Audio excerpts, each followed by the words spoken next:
Sa atong unang pagbasa mga igsuon, pakita dinhi nga ang balaod sa Ginoo nga gisulat ni Moises hilabihan ka balaan para sa mga Hudiyo. Inigbukhad pa lang sa basahon, kay ilang basahon sa una, di maningon ani, linukot man to, ang dagko mo tong basahon, inigbukhad pa lang sa linukot, mamarog dayang mga tao.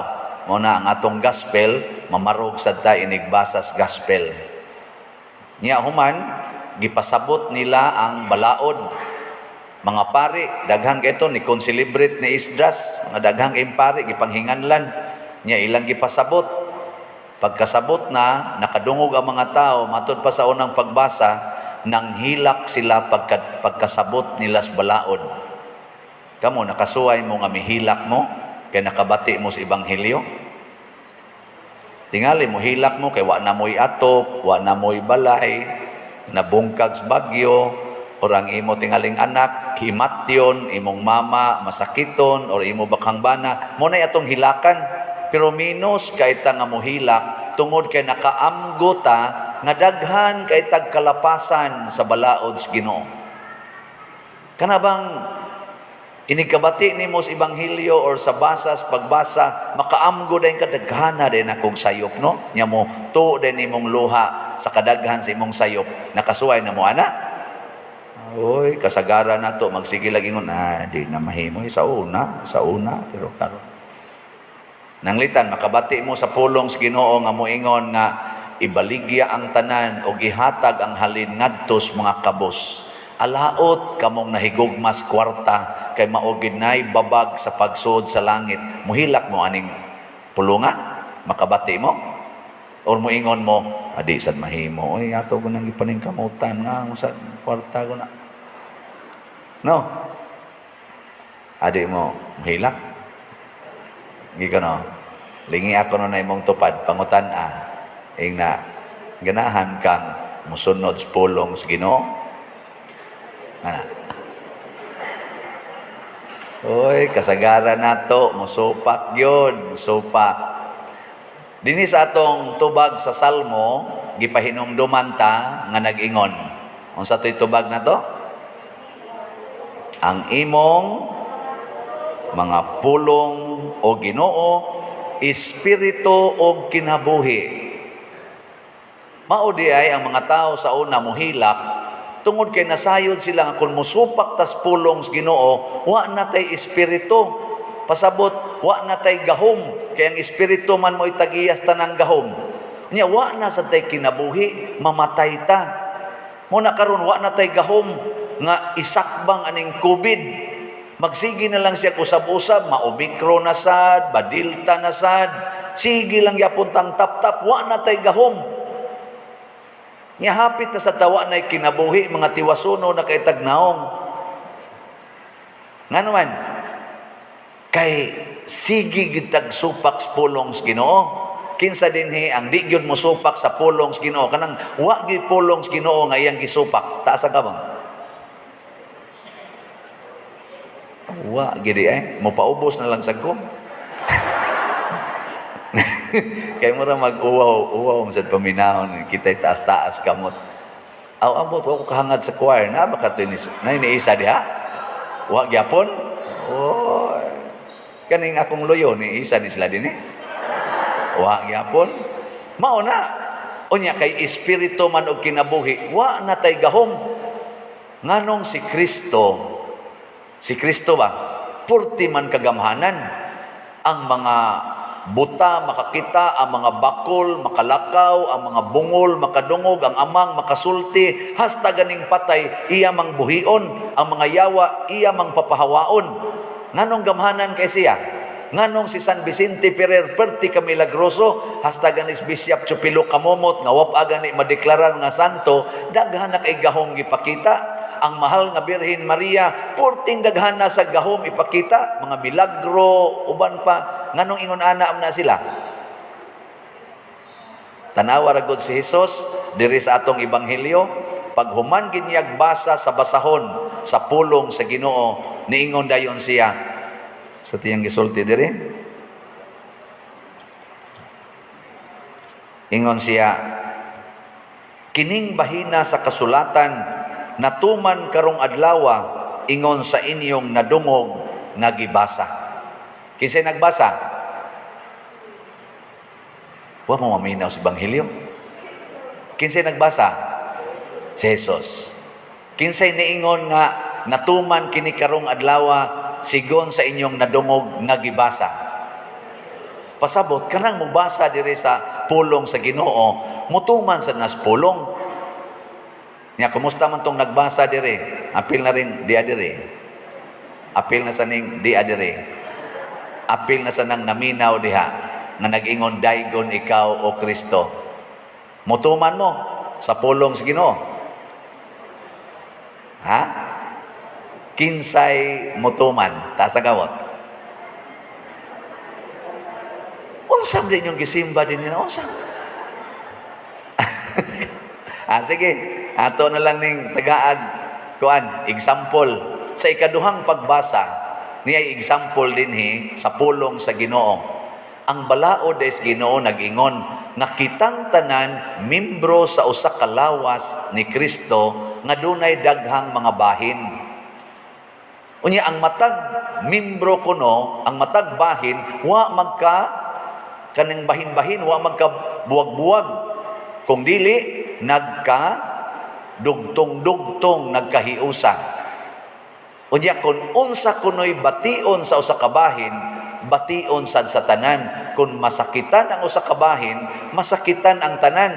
Nya kung malipay ang usa ka bahin, malipay kuno tanan. Sige kuno, lingian na imong tupad. Ing na pangutana ba? Ing na nibati ka nga kabahin ko sa imong lawas? Ing na kuno. Ing na nibati ka nga kabahin ko sa imong lawas? Kay usahay ra ba no? Murag wa ragid nato. Kita tas atong silingan, wa nay atop. Murag lagwa nato. Maniho dia, nihos ko ako diri. Kana bang itawag na akong manhid ba? Nya atong gisugdan, kung mao na atong batasan, atong gibahin-bahin. Kamong mga asawa, mubati ba mo sa gibati sa inyong bana? Kanang inikablit niya imong iwakli, ni bati mo anak. Kana bang mo parayg-parayg ang imong bana nga 80 na hapit niya, moingon dayon ka, ay kahilas ba ni mo? Sam ka diyan, mura makagdi tiguang. Nibati kasi ang gibati nga nagparayg-parayg na nimo. Ang mga madre, nibati basta kasi gibati pare, no? Kamo sang mga bana, nibati sad mo sa gibati sa inyong asawa. Nga kung magsigi mong tanaw ng inyong silingan nga mubo kay short, unsa kay gibati sa inyong asawa. Labi na gyud mag-text-text na mo nila. Labi na gyud makikita mo nila. Unsa kay gibati sa asawa. Kana. Lipay? Tanawa ha? Ang atong lawas ba, tanawa? Kanang tumoy sa imong kumingking sa tiil. Sa imong paminaw, mupakialam kang imong ana, ang imong hunahuna dili, ang imong ulo ba? Mupakialam ana dili. Igulis inyo, sulay og tuslok og dagom ang tumoy sa imong kumingking. Unsay bation sa imong ulo? Sakitan. Kalayo ra niya? Sakitan. Unya, og imong yung pugson og anas dagom, ang imong mata muluha. Sa ato pang imong mata gisakitan sad. Ang imong baba gisakitan sad ang baba, di ba? Kamoron na maligya magitag slat.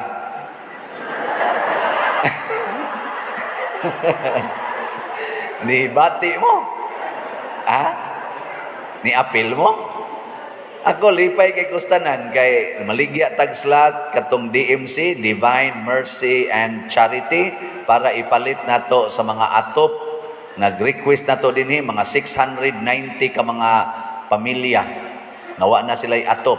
Ning abot og duol-duol 5,000 kapligo nga sin, lain-lain ang sizes. Naay size 8, naay Gs 12. Wa na lang sa kunipalit atong 14, naama sa ni request og 14 napo kabuk nako taasa sa na ilang balay, pasabot dako na ilang balay. Murag uwaw mo sa datong tagaan. Ilas-ilas mo sa mong pangayon.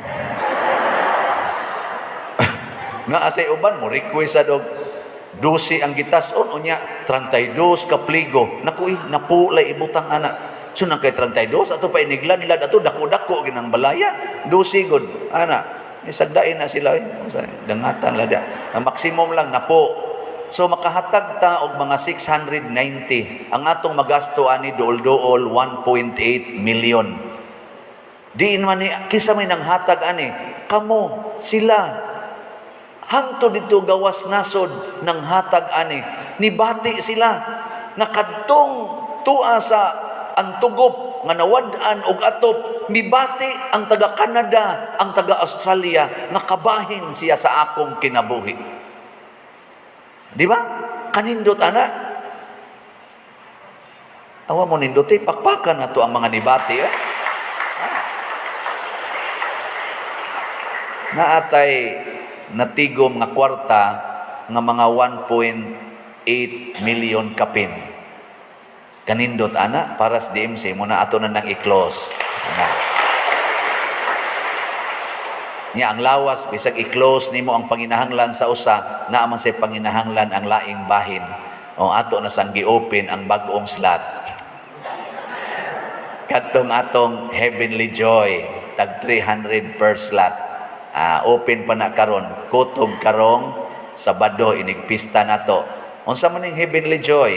Mao ni ang atong gamitan sa mga decorations dinhi kada semana. Mo average og 20,000 ang ato dinhi kada semana decoration. Pero karon kay kada adlaw hapit man ta magkatulos usak semana dako-dako ni.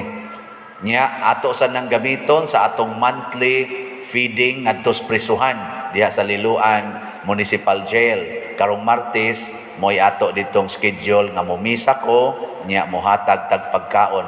Mag-average sa na siya og 40,000 atong magasto ana didto. Ana, tibok tuig sana. O ka Heavenly Joy tag 300. Pila na may atong halin. Nagmaligya ta og Heavenly Joy nga 5,000 ka slots. Ang ato rong nahalin 1,255 slots na. Pakpak ya puntahan na ay akong natouch po ko. Tuwa na siya, US mantingay na siya. Tuwas gawas, ini siya pader. Murag makakwarta-kwarta ko no, unya pa mas Oktubre. Pwede ako lay mo angkon anang Oktubre nga imong feeding sa prisuhan. Pila ganito'y budget. Akong gingnan, 40,000. Wa man ni takes og balik. Nako.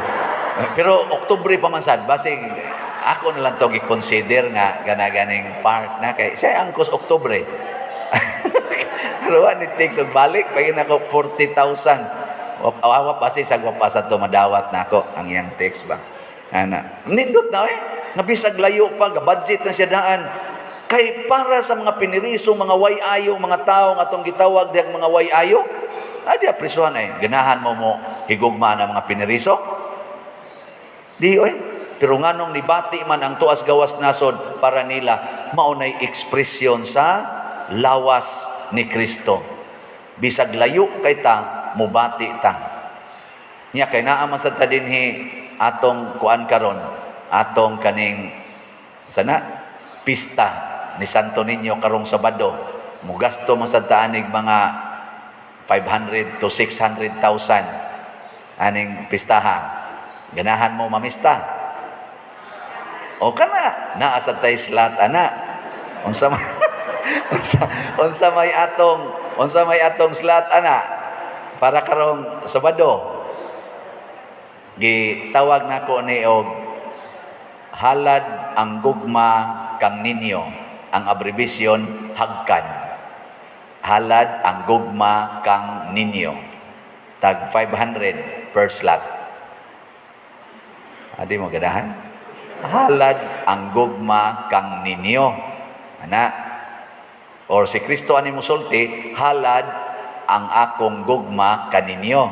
Ana, hagkan. Mo ni gisulting Santo Niño. Kita sad hatag sad ta. Nya Ako maning gi-announce sa tong usang adlaw gahapon na may sa nipalit. Ang atong gibaligya 1,000 ka slots tag 500. Nanatay halin nga 359 slots. Oh, nga. Maghinay-hinay mo, di gyud mo mahagkan ni Santo Niño. Pila naman lay kuwang na apay 641 slots aron mahagkan mong Santo Niño. O, di ba? Hagkan. Gakanin parian, sagunsa na lang ipanghingaan na yang slot. Sige, di man mo ganahan ng mga bagong slot. Ibalik na lang nato ang karaan na ikatulong slot. Karong Abril 4, himuon na gyud finally ang atong kaning consecration sa Kapilinya di Fatima, ang ikaupat nga replika sa tibuok kalibutan nga niya gibutang sa Cebu sa San Remigio. 98% na ang accomplishment sa atong kapilya. Nakagasto na tag mga 30.5 million. So gamay na lang kay kuwang 35 million may atong budget ana. Hapit na mahuman. So karong Abril 4 mao na gid ang schedule sa iyang kaning kuan blessing. Nya giatol pod hangyo sad si Bishop Palma pinaagi sa 500 YOC kay culmination man ika Abril 27, himuon na lang sad na nga dakong event aron ma-part sa 500 YOC nga celebration. So giatol na lang sad anang maong Abril 4 ang Marian Jubilee. Nya mangimbitar ta og mga Marian sakop sa WAF og uban mga movements and organizations nga Marian, mangimbitar ta gikan didto sa gawas nasod sa Fatima sa Portugal na mga obispong mga pari mo anhi dinhi, gikan sa Asian countries nga mga Marian na sa moari diri o gikan sa atong national nga mga lugar dinhi sa atong Pilipinas.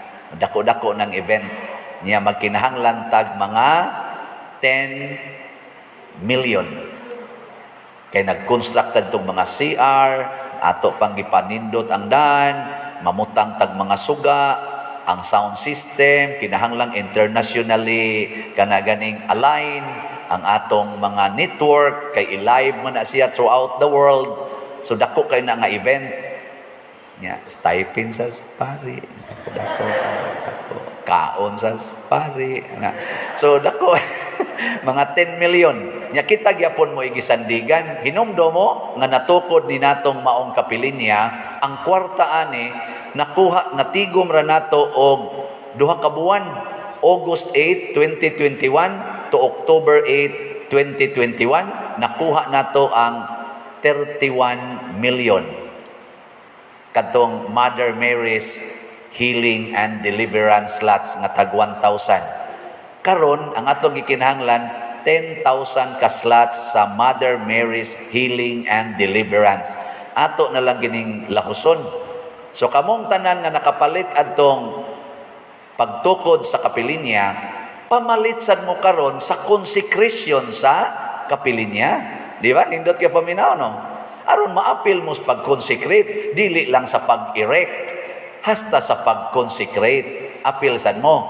O, sige, pamayad na mo. Gikan karon hangtod ra ni sa kanaganing February. Unsa man taron? January.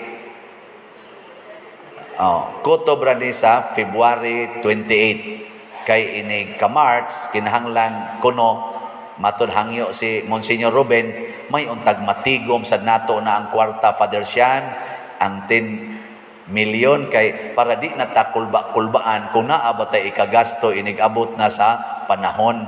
Ganahan sad sila ng advance kuno. Panghatag lang mo kamong nakapalit atong Kapilinya ato na ning lahuson nya kay i-live man mga pilta ni ining Marian Jubilee na overnight activity ni ini nindot kay ni nga event very memorable niya hibaw jud ko nga mopabaha sad ang mahal nga Birhen Maria ni ini og grasya kay nindot ko kay ni nga ni ay dako nga kaning sentro sa debosyon sa mahal nga birhen, labi na gid sa birhen sa Fatima nga mao ang atong kapilinya di Fatima sa San Remigio. Ako ning gisgutan kay ang Fatima tuas Portugal sikat kaayo ning reach out sila sa other countries nga active sa kayo. Pila man kabuok nato nga dili makaadto sa Fatima. Daghan kay tanan. Ako utros ako duwa di ko kaadto kay wa in taon ko'y kwarta. Gawas og naay mo libre. Samot na ng taga dito San Remigio, taga Takop, taga Lambusan ug uban pa nga sige lang taong daro dito. Unsaon pag-adto sa Fatima? Pero karon tungod ana ang naong dito Fatima gyud ang chapel, mao gyud ang chapel dito hastang color, hastang mga gipamuta nga mga porma ug magdapag yung mga relics straight from Fatima dadon diri kay haron gyud ang original relics didto dadon din sa ato. Pagkanindot ana nga event ato nang tabangan ha. Duko-duko na malamo diha. Katapusan iniguli sa inyo na amoy assignment. Unsa man? Sultihi lang ang kauban ninyo sa balay. Ang inyong kaubas balay ba? Sultihi sila nga ingna sila unsay imong bation ako sang bation sugod karon. Practice ikaw na imong tupad. Ingna unsay imong bation ako sad nang bation. Sige na. Practice. Kay haron inigsulti nimo anis imong anak nga babae nga 13 anyos, moingon dayon siya, "Ma, gusto nako manguyab." Unsa may maisulti? Sure. Moingon dayon tong imong anak nga laki, "Ma, gipulaan na jud ko aning module, pwede mo undang?" Unsa may maisulti? Of course. Ingon sa itong imong bana, "Day, naibog jud ko silingan. Pwede akong panguyaban?" Ang sa imong sulti, ingna dayon siya, "Bisan sakit nako, kung saan ka masaya, suportahan ta ka." Nindota, no? Mingon sa dang imong asawa, "Dong, mura ganahan ko mo puyo dito sa kumbinto kuyog ni Father." Pwede ra nimo? Unsa man sa isulti nimo nga bana?